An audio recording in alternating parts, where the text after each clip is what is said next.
여러분 안녕하십니까? 저희들이 선조들로부터 물려받은 전통문화 유산 중에서 1400여 년 동안이나 우리 민족의 역사와 고락을 함께하며 내려온 가야금을 볼 때마다 조상들이 얼마나 예술이라든가 음악이라든가 또 정취를 아꼈던가 하는 것을 알 수가 있습니다. 오늘 이 자리에 모신 분은 가야금의 명연주가로서 선인들의 멋과 정취를 오늘에 되살리고 또한 현대 가야금곡의 창작을 처음으로 시도하신 이화여대 황병기 교수십니다. 여러분 박수로 맞이해 주시면 대단히 고맙겠습니다. 고생 많으셨습니다.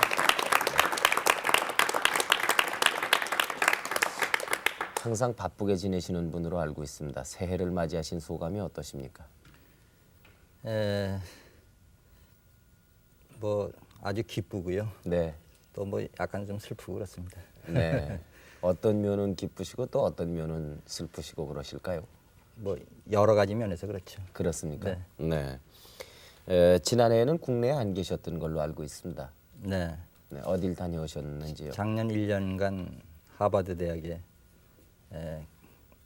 개건 교수로가 있었습니다. 네. 그래서 거기서 재료 수집한 것이 많거든요. 네, 네. 이제 그거를 곧 논문으로 완성을 해야 되는데 네. 정처가 되자마자 할 일이 태산 같은 그런 기분이 납니다. 네. 또 워낙에 바쁘신 분으로 알고 있습니다만은 하실 일이 없어서 이렇게 한가로이 계셔도 안 되신 분으로 저희들은 알고 있습니다. 하신 일이 많아야지요. 1년간 미국에 계시면서는 주로 어떤 일을 하셨는지요? 가장 중요한 것은 하버드 대학에 가서 동양 음악이 서양 서양 음악 창작에 미친 영향을 네. 연구를 했어요. 그래서 그 논문을 완성할 생각인데 네. 그거를 하러 주로 갔었고 그 다음에 하버드 대학의 민족 음악학 시간에서 네. 거기 교수들하고 같이 학생들 지도하는 게 있고 네. 그 다음에는 이제 제가 갔다는 소식을 여기저기서 듣고 네. 특강이라든가 연주를 네. 부탁하고 그래서 작년 1년에 한 24번 정도 네. 독주회, 특강 그런 것을 했습니다. 네. 미국 사람들이 가야금을 보는 시각은 어떻습니까?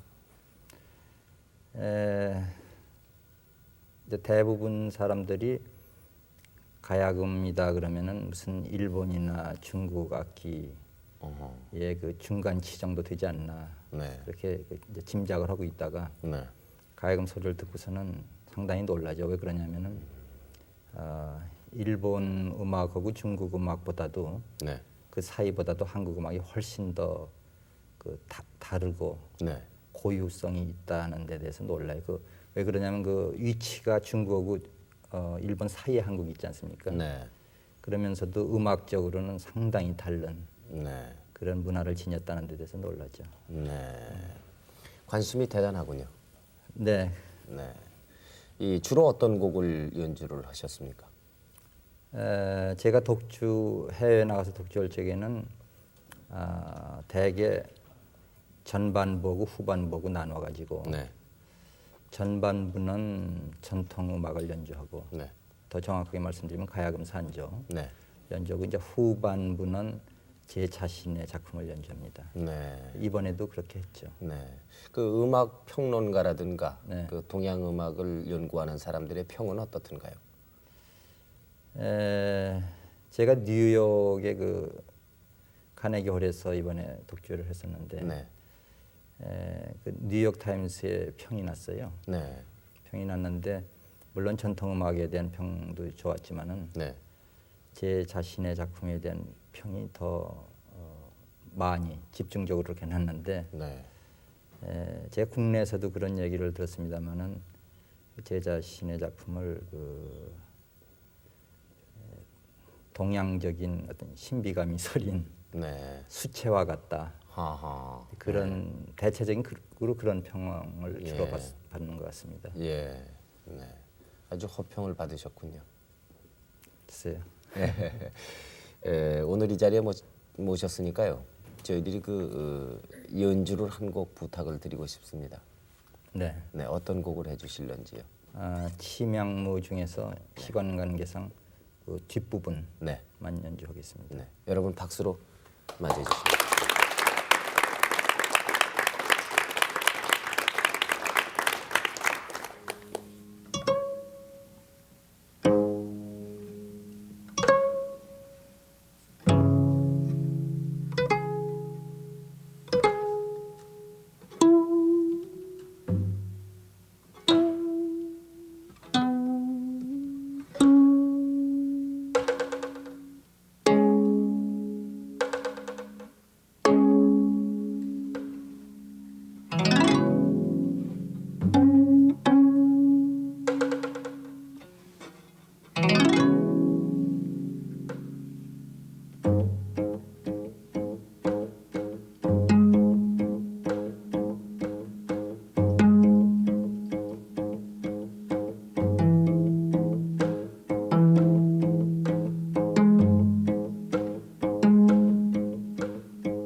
방금 이 황 교수께서 연주하신 이 곡은요. 몇 차례 제가 들은 기억이 납니다. 그런데 들을 때마다 새로운 그 어떤 신비로운 그 경지를 느끼게 되는 것 같기도 하고요. 가야금으로서 과연 저런 그 화음이라든가 소리가 날 수 있을 것인가 하는 그런 그 생각이 들곤 하거든요. 지금 그 침향무라는 곡은 어떤 곡인지 좀 설명을 해주시면 좋겠네요. 네. 우선 그 곡 이름부터 설명을 드리면은 네. 침향이라는 것은 그 신라 시대 인도에서 수입해다가 쓰던 그 향기의 이름입니다. 네. 그리고 무라고 하는 것은 말할 것도 없이 춤이고, 네. 그러니까 그 신라 시대의 그 향기인 침향이 서린 속에서 추는 춤이다. 네, 그런 뜻인데 그 작곡을 그렇게 하게 된 그런 이름을 가지고 작곡을 하게 된 동기는 지금 우리가 듣고 있는 모든 그 전통 국악이요. 네. 조선조 시대에서부터 내려오던 조선조의 음악이라고 볼 수가 있거든요. 네. 그러니까 이제 고려 이전의 음악, 더군다나 신라나 삼국시대 음악은 어땠는지 지금 악보도 없고 네. 그때는 레코드판도 없었고 물론이겠죠. 그러니까 알 수가 없는데 저는 이제 이 침향무를 작곡하던 것이 74년인데 네. 그 무렵에 우리 전통 음악의 틀을 좀 벗어나서 네. 새로운 것을 해봐야겠다 하는 생각을 가지고서 네. 그것을 서양적인 것을 뭐 어떻게 하려고 그런 것이 아니고 네. 거꾸로 신라 시대의 음악 정신을 한번 좀 찾아서 제 나름으로서 신라 시대 때의 무용 음악 같은 거 네. 그것을 한번 좀 써봐야겠다. 그래서 제목도 그렇게 붙이고 그렇게 됐죠. 네. 근데 이제 신라는 신라 시대 때 예술 중에서 그 미술들은 지금 많이 남아 있지 않습니까? 네. 그래서 이제 신라 시대의 그 네. 불상을 제가 보면서 그 신라 시대 때 그 불상이 만약에 움직이면은 네. 그게 춤일 거고 네. 그 춤을 위한 곡을 제가 작곡을 하면 그것이 신라 시대 때 음악이 아니냐 어허. 그런 생각을 가지고서 좀 시도를 해본 것이죠. 네. 황 교수께서는 가야금과 어떻게 해서 인연을 맺게 되셨습니까? 제가 그 가야금을 처음 배운 것은 중학교 때인데요. 네. 그때 부산으로 피난 내려가 있었답니다. 네. 그래서 부산에 그 국립국악원이 역시 피난 내려와 있었어. 네. 거기서부터 중학교 때서부터 그 국립국악원에 다니면서 네. 가야금을 배게 됐죠. 네. 근데 그 당시에 물론 피난살이도 어려운 형편이었겠습니다만은 남자가 가야금을 어린 나이에 배운다는 것이 참 희귀한 일이 아니었는가 이렇게 생각이 됩니다. 혹시 집안에 누가 그 가야금 하시는 분이나 음악 하시는 분이 계셨습니까? 가야금이나 음악하는 것은 고사고요. 네. 저희 집안은 그 음악하고는 아주 담을 싼 집안이었어요. 담을 싸도 아마 만리장성쯤 쌌을 거예요. 네. 저희 예를 들면 저희 아버지께서는요. 네. 그 소리 나는 것을 상당히 싫어하시고 조용한 것을 좋아하셔서 네. 보통 음악은 말할 것도 없고 네. 좀 실례되는 얘기입니다만은 라디오 소리만 삑해도 얼른 끄라고 말이에요. 어허. 그래서 저희 집안 식구들이 그 아버지 계실 적에는 라디오도 못 들을 정도. 네. 그러니까 소리 나는 것은 질색 네. 하셨죠. 네. 제일 좋아하시는 것이 조용한 거죠. 네. 그리고 집안에 뭐 악기라는 것도 아무것도 없고. 네. 근데 제가 국민학교 다닐 적에서부터 음악을 상당히 좋아했던 것 같아요. 네.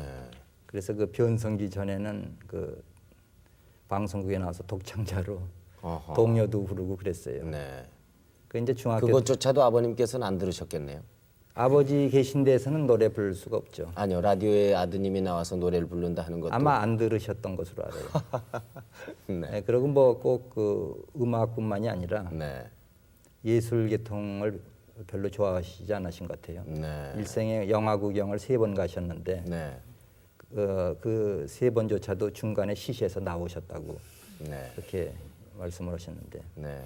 그 춘부장 어른 같은 분만 계시면은 영화 산업이 어디 되겠습니까? 글쎄요. 네. 지금 뭐 텔레비전, 라디오도 전혀 안 될 테고요. 네. 그런데 저는 지금 생각해 보면요. 네. 사실은 제가 저희 아버님을 닮지 않았나 그렇게 생각을 해요. 아 그렇습니까? 네. 왜 그건 왜 그러냐면 그렇습니까? 제가 음악을 하지만은 네. 제가 이 세상에서 제일 좋은 게 조용한 거예요. 아하.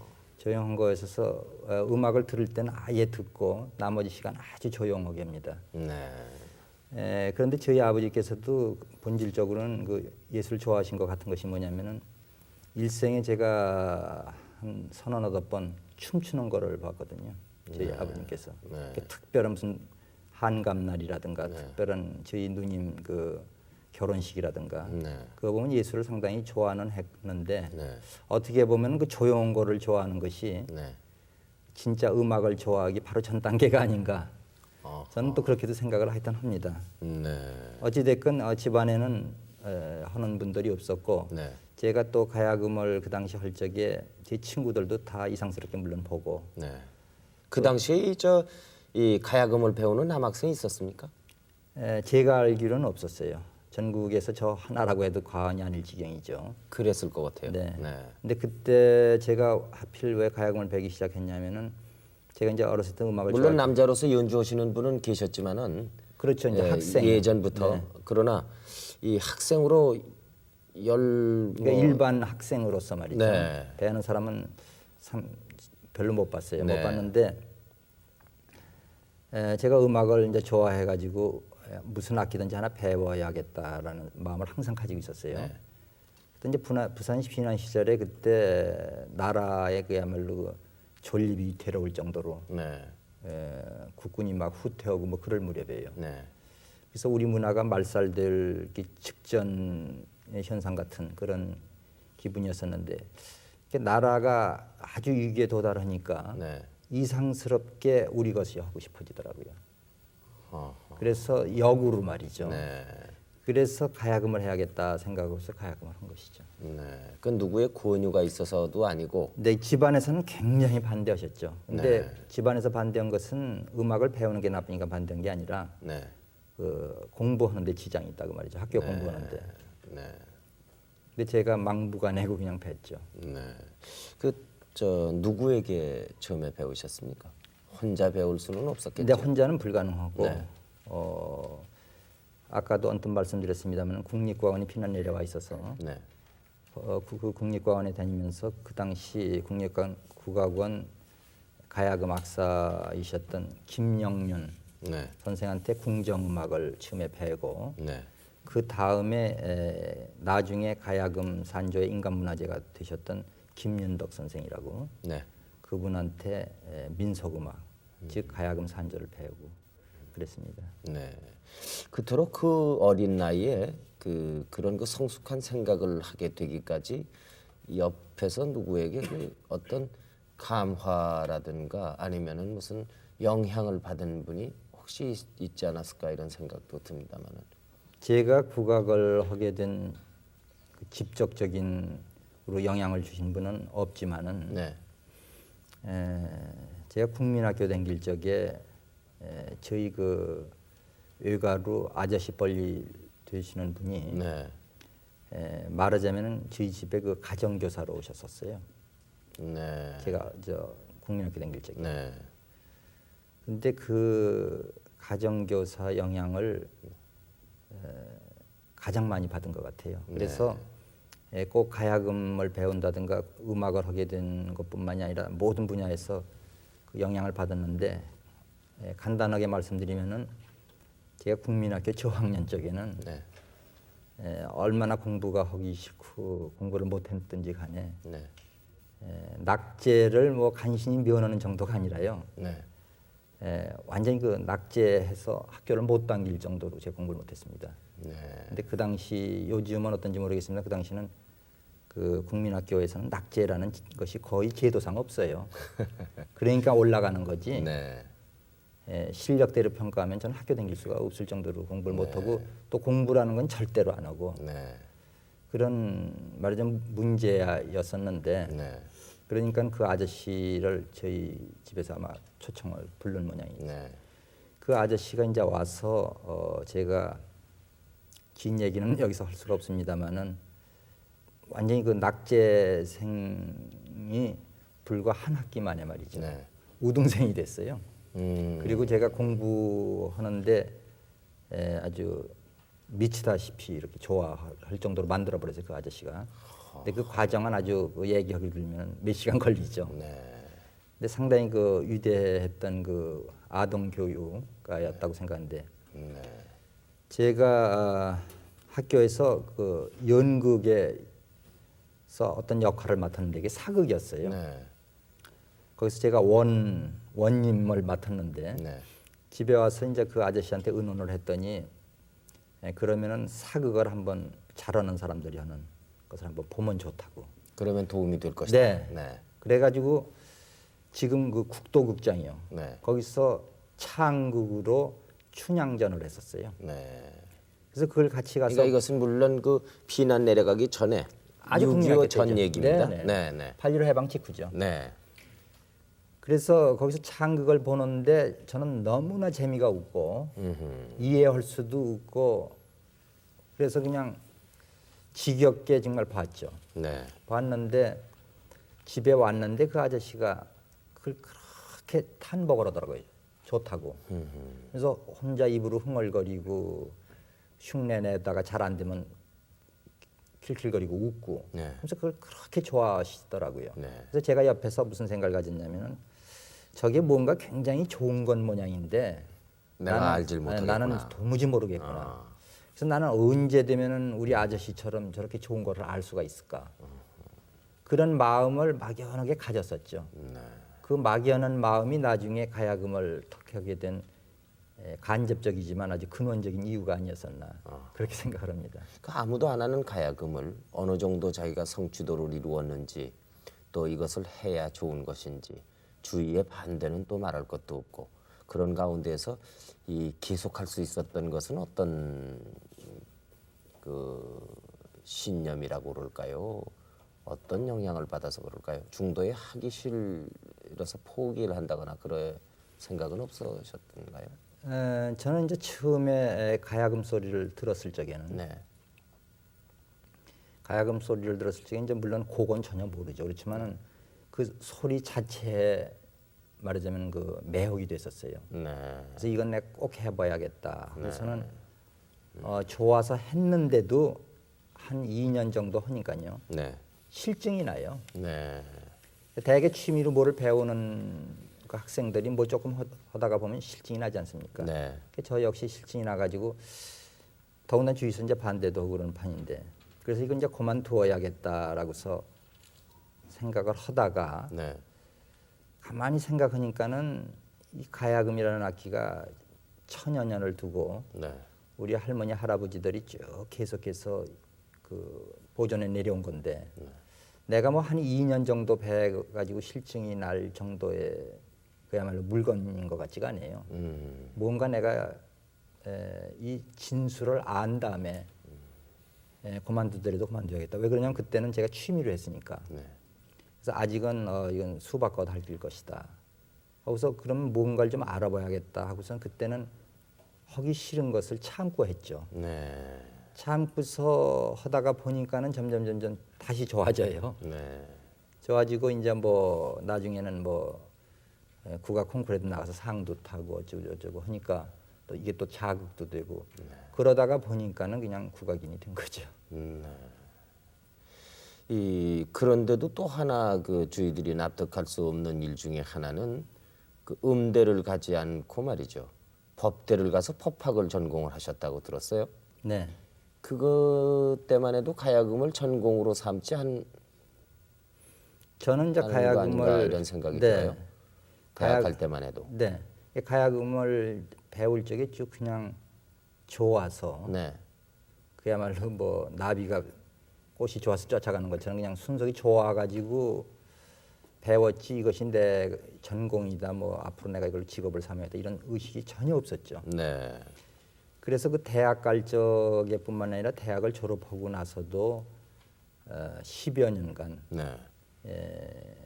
음악이 특히 가야금이 내 전공이다라는 생각 없이 그냥 좋아서 취미 삼아 네, 그렇게 하셨습니까? 네, 취미 삼아서 했는데 네. 그래도 가야금 연습을 하는 날은 거의 한 날도 없었어요. 그러니까 매일 하지만 이게 내 직업이다, 전공 분야다라는 생각은 없었죠. 그리고 제가 이제 법대도 누구 뭐 권유로 들어간 게 아니라 제가 스스로 선택해가지고 법대를 들어갔는데 국립국악원이 마침 또 운 좋게 그때 그 서울 법대가 지금 동순동 아닙니까? 네. 거기서 오다가 보면은 그 비원 앞에 국립국악원이 있었거든요. 네. 그러니까 어떤 때는 걸어고 어떤 때는 버스 타고 오다가 집이 제가 바로 계동에 네. 있었어요. 그래서 바로 그 국악원에서 걸어서 한 5분 정도 거리밖에 안 되니까 집에 오기 전에 고등학교 다닐 때건 대학교 다닐 때건 언제든지 학교 끝나면은 국악원에 들려서 네. 거기서 몇 시간 가야금을 하다가 집으로 오는 것이 거의 일과처럼 그렇게 됐었죠. 근데 그 우리나라 음악사상 처음으로 현대 가야금곡이 그 숲이라고 들었는데요.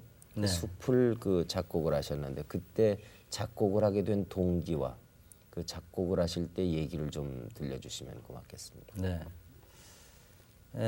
저는 원래 이제 그 가야금 연주만을 쭉 배지 않았습니까? 네.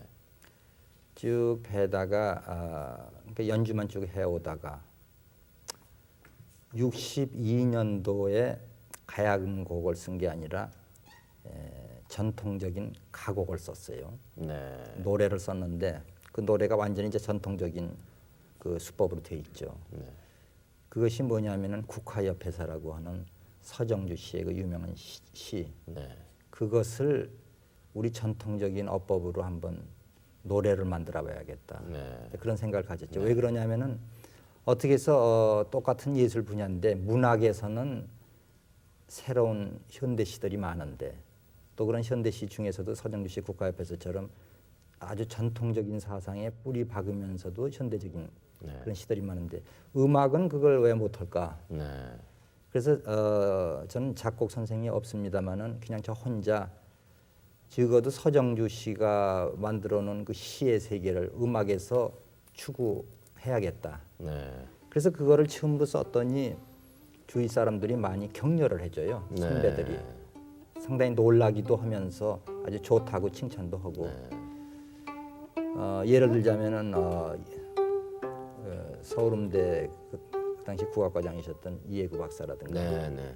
또는 국립국악원 원장 지내신 성정민 씨 네. 그런 양반들이 굉장히 좋다 그러면서 자꾸 해보라는 식으로. 네.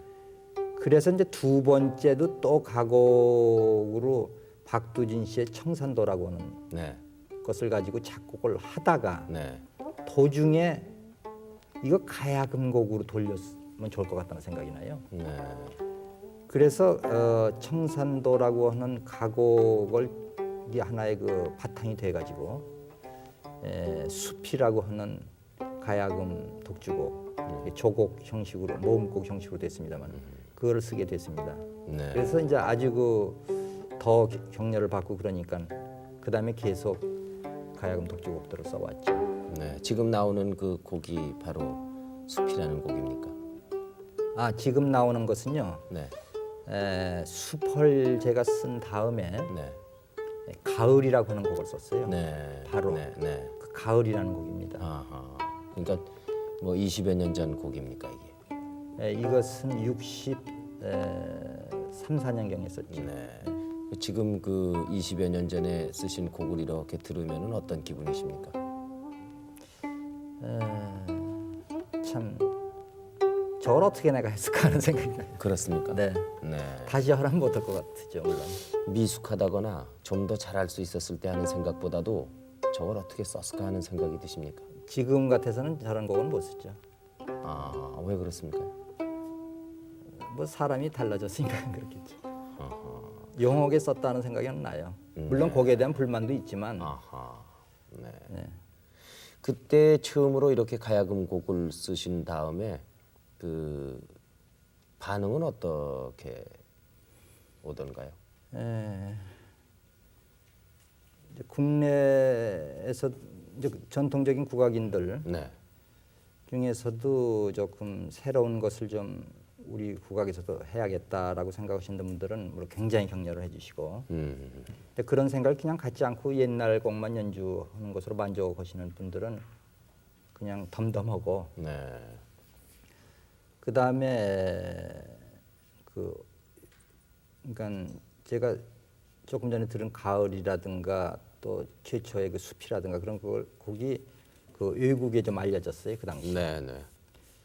알려져서 그 외국에서 상당히 좋은 그 반응을 받았어요. 네. 예를 들자면은 하와이에 있던 어떤 무용가 칼 월스라고 하는 무용가가 있었는데 그분이 숲에 맞춰서 자기가 현대 무용을 안무를 하겠다. 어허. 그런 신청이 들어와 가지고서 안무를 실제로 하고 65년도에 그 하와이에서 열린 20세기 음악예술제라는 것이 있었습니다. 그 당시. 네.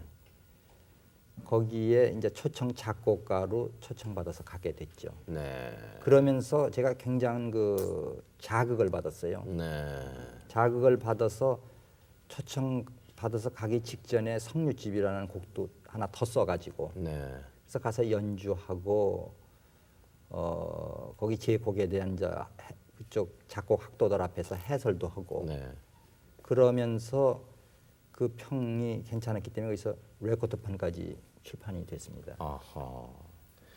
그 현대 가야금곡을 작곡할 때에 가장 그 어려운 점은 어떤 것입니까? 가장 어려운 점이 있다면은 우선 선생이 없죠. 작곡을 배울 선생이 선생이 없었다 이런 없죠. 말씀이시죠? 네. 네. 선생이 없고 또 책도 물론 없고 그때까지는 그러면 현대에 들어서서 우리나라에서 가야금을 위한 곡을 작곡한 예가 없었습니까? 가야금 현대곡은 없었죠. 아하. 가야금 산조 이래로는. 네.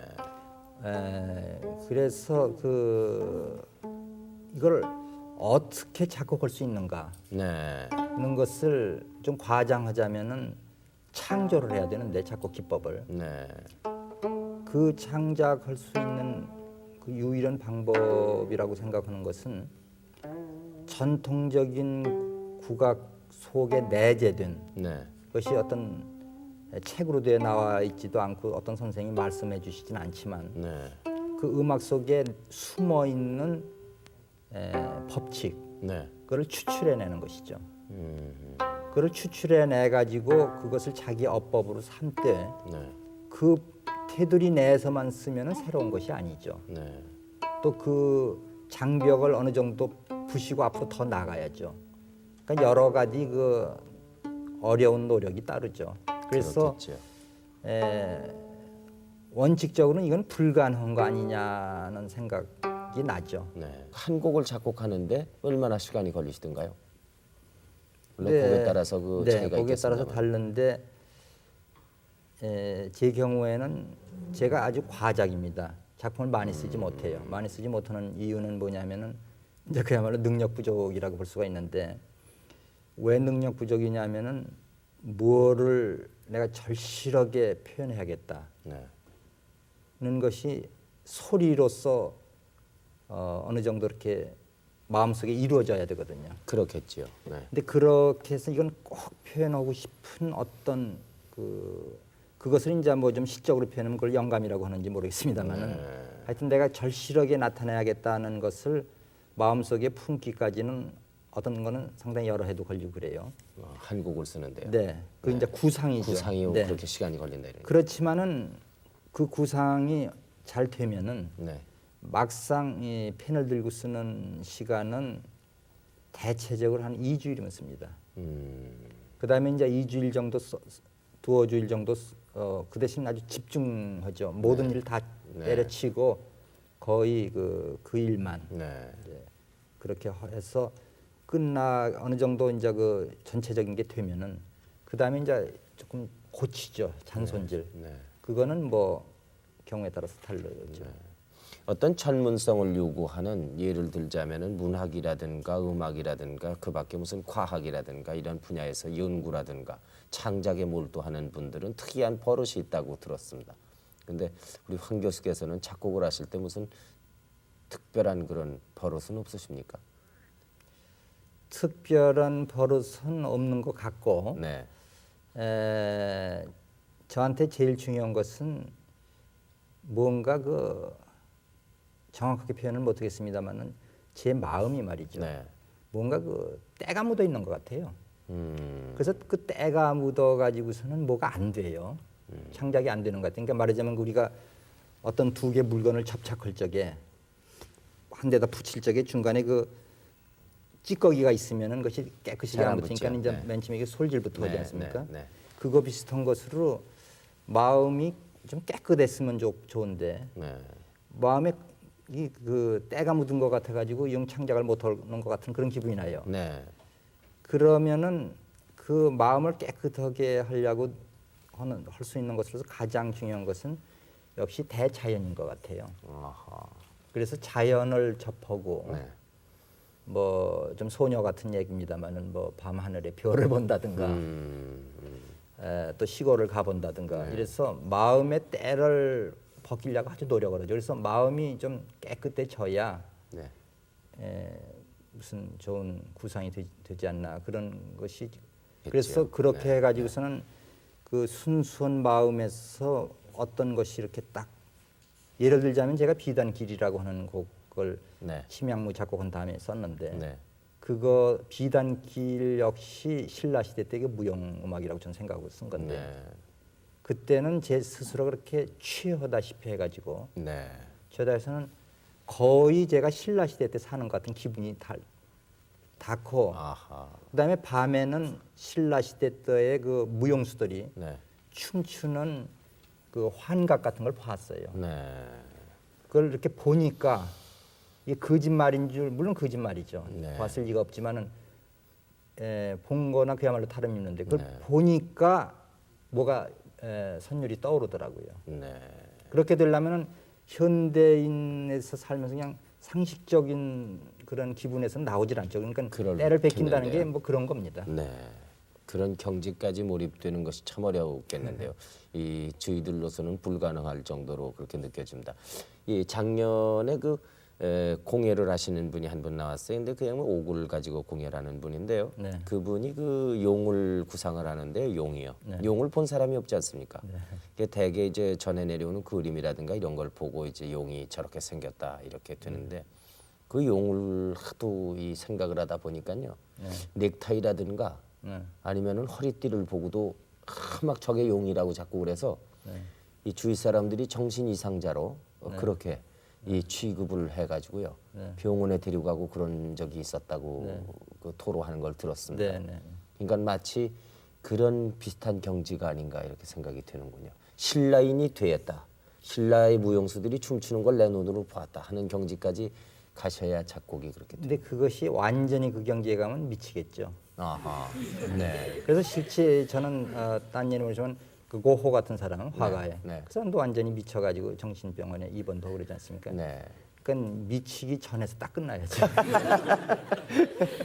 그 미치기 전까지 그 내가 이렇게 되면 더 이상 가면 미치겠다 이게 아는 경지면은 완전히 몰입한 경지는 못 되겠는데요.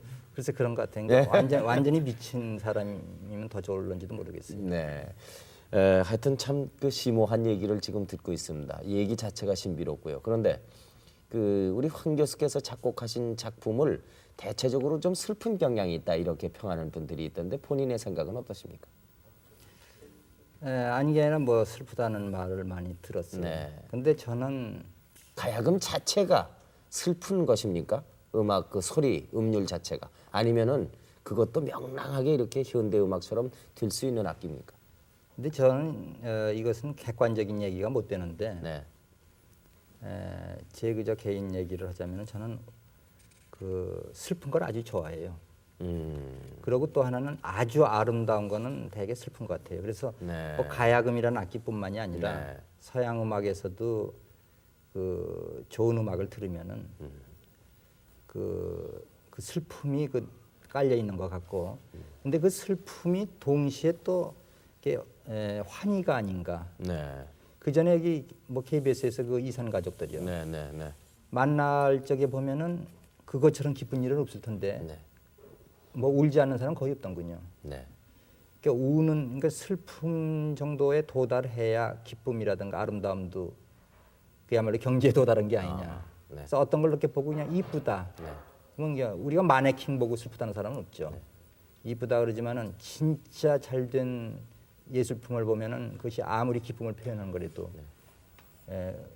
그 오래 떨어졌던 사람을 만나는 것 같은 네. 그런 어떤 감동, 그리고 그런 감동은 슬픔을 내지 않는 게 아닌가 아하. 그렇게 생각합니다. 네. 이 연주도 결코 작곡 못지않게 어려운 일로 생각이 되는데요. 연주의 어려움하고 작곡의 어려움하고는 꽤 종류가 다른 것 같은데 연주는 우선 어떤 의미에서 확실하게 그 자기를 벌거벗는다고 할까. 네. 이게 도저히 어떻게 작곡도 원래는 어떻게 할 수는 없는 거지만 그러나 작곡은 우물우물도 좀 통하는데 연주는 예를 들자면 매일 몇 시간씩 네. 평생을 두고 해야 된다는 그런 그 고행자 같은 네. 수도사 같은 그런 행위를 수반하지 않을 수 없는 게 연주죠. 네. 근데 다만 이제 그러한 어떻게 보면 고통스러운 일이 틀림이 없지만은 그것을 본인이 좋아하고 즐기지 않으면은 그건 뭐 진역 사는 거 못지 않은 것이 연주자가 아닌가 네. 그렇게 생각이 듭니다. 예를 들어서 한 곡을 작곡을 했다 이런 얘기입니다. 누구가 작곡을 했건 네. 그 작곡한 곡이 완벽하게 연주로 재생될 수 있으려면은 얼마나 시간이 걸린다고 보십니까? 그거는 이제 경우에 따라서 다르고 여러 가지가 다르겠습니다만은 제가 어떤 책에서 읽은 거에 의하면은 네. 서양 음악 얘기입니다만은 네. 어느 서양 음악의 음악 사가가 한 얘기인데 네. 서양에서는 한 곡이 나온 다음에 완전히 그 곡이 해석되려면 대개 한 100년은 잡아야 된다. 아하. 그렇게 얘기를 한 것이 있습니다. 네. 근데 이제 문제는 뭐가 완전히 된 것인지 네. 그런 것도 그 판단하기도 어려운 거고 합니다만은 연주도 그 하나의 작품을 어디까지 깊이 해석하느냐는 것은 네. 네. 거의 무궁무진하지 않나. 그렇겠죠. 그리고 심지어는 작곡자 자신도 네. 자기 작품을 완전히 모릅니다. 어허. 그래서 대부분의 경우에는 자기 작품을 자기가 연주하는 것이 제일 잘 연주하는 것도 아니죠. 네. 다른 사람이 더 연주를 잘할 수도 있다 있고. 이러니. 네. 연주하시기에는 하루 중에 언제가 제일 좋습니까?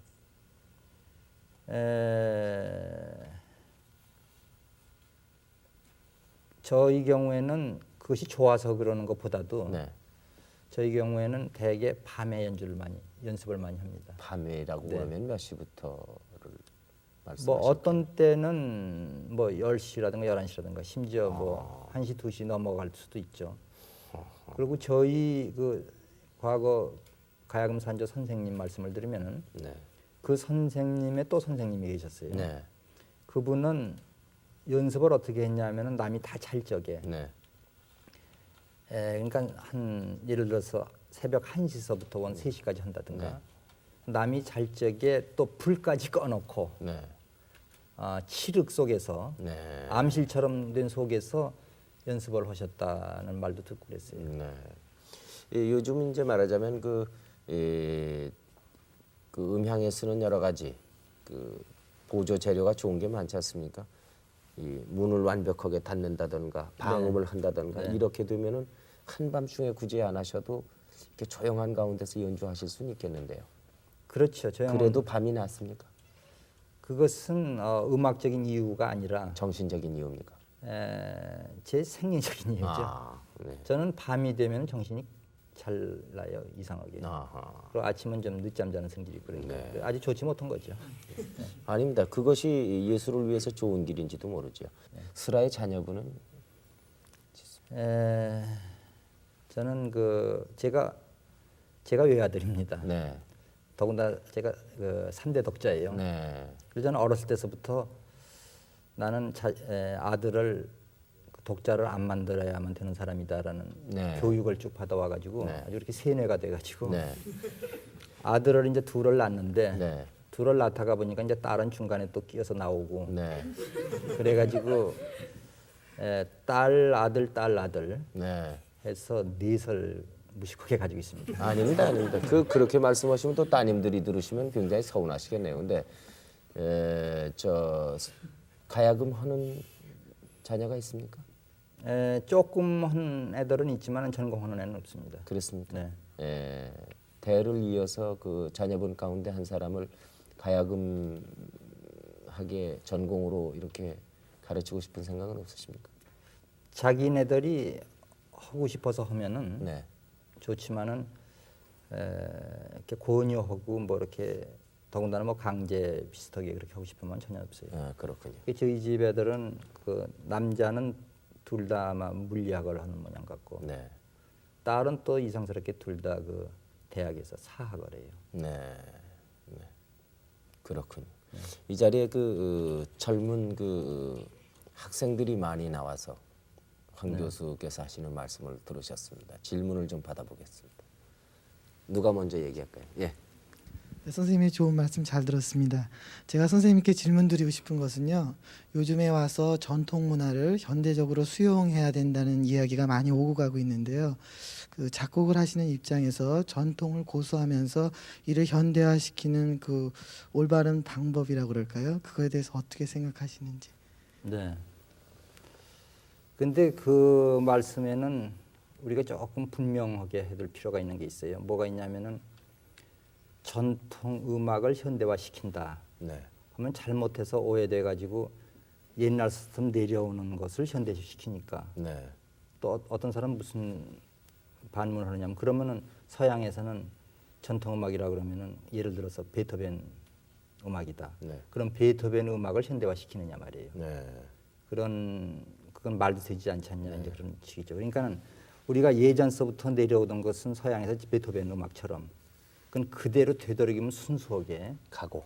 네, 그건 가고 다만 그 가는 것으로 우리는 그칠 수는 없죠. 왜 그러냐면은 우리도 살아서 숨쉬고 있는데 네. 옛 사람들이 자기네 음악을 만들었던 것처럼 우리는 또 우리 시대에 우리 음악을 만들어내야 되겠죠. 그러니까는 지금 제가 볼 적에는 국악에서 무엇보다도 중요한 것은 작곡이 아닌가. 네. 그래야만 새로운 문화가 창조돼 나가는데 그럴 적에 우리가 새로운 문화를 창조할 적에 그 뭐 태양 아래 새로운 것은 없다고 완전 창조가 아닌 거거든요. 네. 어떤 바탕 위에서 이루어지는 것이기 때문에 그 전통 음악의 바탕을 우리가 무시할 수가 없죠. 네. 그것은 왜 무시할 수가 없냐면 우리가 어떤 그 애국심을 가지고 네. 또는 사명감을 가지고 그러는 것이 아니고 결국 창작이라고 하는 것은 자기 표현인데 자기라는 것은 벌써 아무개의 손자요. 네. 아무개의 자손이죠. 네. 그러니까 자기를 발견하다가 보면은 저절로 자기는 자기 전통 문화의 뿌리를 받게 됩니다. 알겠습니다. 다음 사람 누가? 네. 그 서양 음악하고 우리나라 음악하고 비교할 때요. 우리나라 음악의 그 특징 같은 것을 좀 말씀해 주시면 감사하겠습니다. 네, 그것은 큰 그 문화를 두 개를 한마디로 이렇게 비교할 수는 없지만은 상당히 시간이 걸리는 거지만은 예를 몇 가지 들으면은 서양 음악에서는 동시에 여러 소리가 이렇게 나오는 거, 그걸 이제 화음이라고 그러고 하모니라고 그러지 않습니까? 그것이 서양 음악에서 가장 중요한 점이죠. 그러니까 우리가 서양의 교향곡을 하나 듣는다 할 적에 그 교향곡에서 화음을 전부 제거해버리고 그 멜로디만을 노래로 부른다든가 하면 그건 정말 보잘것없는 것이 되죠. 그런데 국악에서는 어떻게 되느냐 하면 그 화음이 아무 중요성이 없어요. 적어도 전통 음악에서는. 네. 그러면은 그 중요한 화음이 없이 어떻게 음악이 될 수가 있는가 하면은 국악에서 제일 중요한 것은 식임새라고 그래가지고 소리 하나하나가 이미 꼬부라들고 피어지고 떨고 말이죠. 그래서 소리 하나가 그걸 보고 음의 자기 완결성이라고 그러는데 소리 하나가 그 자체로서 생명력을 지니는 거예요. 근데 그거를 들을 줄 모르면은 그걸 다 제거해 놓고서 그저 뼈다구 소리만 들으면은 국악은 또 시시해지죠. 마치 서양 음악에서 화음을 없이 들으면 시시해지는 것처럼 국악에서는 그 식임새를 제거하고 들으면은 시시해지는데 서양 음악 교육만 받아온 사람들은 그거 듣기가 아주 어렵죠. 반대로 국악만 어렸을 때부터 서양 음악 듣지 않고 자란 분들도 있어요. 많지는 않지만 그런 분들은 서양 음악의 화음을 이해를 못하기 때문에 서양 음악이 음악으로 들리질 않아요. 그런 점이 아주 중요하고 그다음에 음악에서 제일 중요하다고 하는 그 리듬에 있어서 한국 음악의 리듬이 대체적으로 서양 음악의 리듬보다 훨씬 복잡하죠. 그리고 서양 음악에서는 이 하나의 박이 둘로 갈라지는 것이 그 원칙인데 우리나라에서는 셋으로 갈라지는 그런 경향이 있다라든가 그런 여러 가지 특징이 있습니다만은 그건 여기서 얘기하기가 힘들겠습니다. 네. 예, 네. 현대 사회에서 음악이란 예술이 어떤 역할을 하고 있다고 생각하시는지요, 선생님? 그것은 제가 솔직하게 말씀드려서 대답하기가 어려운데요. 그것은 왜 그러냐면은 현대 사회라고 하는 것은 상당히 다양해요. 그리고 음악도 대단히 다양하고 그런데 우리 그 전통 음악에 국한해서 얘기한다면은 그냥 한마디로 얘기해서 우리의 그 전통적인 어를 찾는데 무엇보다도 중요한 역할을 할 수가 있는 게 아닌가 하는 것입니다. 네. 예, 시간이 참 아쉽습니다. 오늘 이렇게 바쁘신데 1년이 시작되는 그런 시기에 가장 더 부담이 있고 바쁘다 이런 말씀을 해주셨습니다. 그런데도 불구하고 우리 그 KBS 시청자 여러분들을 위해서 이 시간을 내주셔서 대단히 고맙게 생각을 하고요. 금년 한 해도 계획하신 대로 모든 일이 순조로이 잘 됨으로써 우리나라 국악계라든가 예술계가 우리 그 국력과 마찬가지로 세계 만방의 과시가 될 수 있도록 도움을 많이 주시기 바랍니다. 오늘 이렇게 나와주신 것을 다시 한번 고맙고요. 새해 복 많이 받으십시오. 감사합니다. 대단히 고맙습니다. 들으면 들을수록 그리고 보면 볼수록 오묘하고 신비한 1400년의 역사를 가진 가야금의 명연주가이시고 작곡가이신 이화여대 음대의 황병기 교수와 같이 오늘 얘기를 나누었습니다. 오늘 이 자리에 나와주신 여러분 그리고 끝까지 봐주신 여러분 대단히 고맙습니다. 안녕히 주무십시오.